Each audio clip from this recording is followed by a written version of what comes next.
I grew up in the church and I loved Jesus for most of my life. But when I got to high school, I didn't really know who I was in Christ, so I was looking for acceptance and validation through the world and through people. So I left the church for about 10 years. After being out of church for so long, my husband and I were ready to get back into church, and so we searched for churches for 3 years before we found Definition. I always had friends and a lot of people around me, but I desired something more and something different, and I didn't really know how to get that or how to achieve it. I had been closed off for so long, and I didn't really know how to be any different.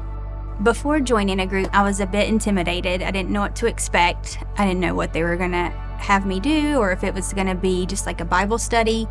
But the more I jumped in and got involved, it's so much more than that. It's where you build friendships and you have community and you have people who are there for you to pray for you when you're going through different things in your life. My prayer life has definitely changed. I had never prayed publicly before, and one group in particular, we had to hold hands and eventually everyone had to pray. And I remember being extremely nervous and my heart was beating out of my chest, but I did it, and the more I did it, the easier it got, and I fell in love with prayer, and it's a huge part of my life now. Before I led a group, I was anxious, but also very expectant and hopeful that this leadership role would benefit myself and the girls that are in the group. And the growth that I've seen in the ladies that are in our mentor group has been so inspiring. It's helped my own faith to grow.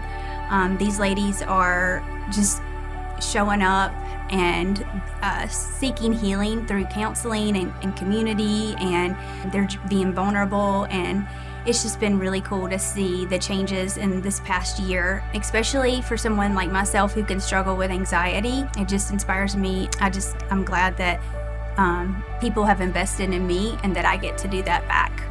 There's just something so sweet about groups. It's where you really get to know people. I just love hearing people's testimonies and their stories, and it's also where I get to be seen and I get to be heard, and so it's just like a really awesome place to build community. And I just think there's just something just really awesome that happens in those groups that you just can't get on Sunday mornings. It's crazy how God doesn't leave you where you are. He wants to stretch you and grow you, and I think that happens in groups, and it's just more than just meeting weekly. It's building a community.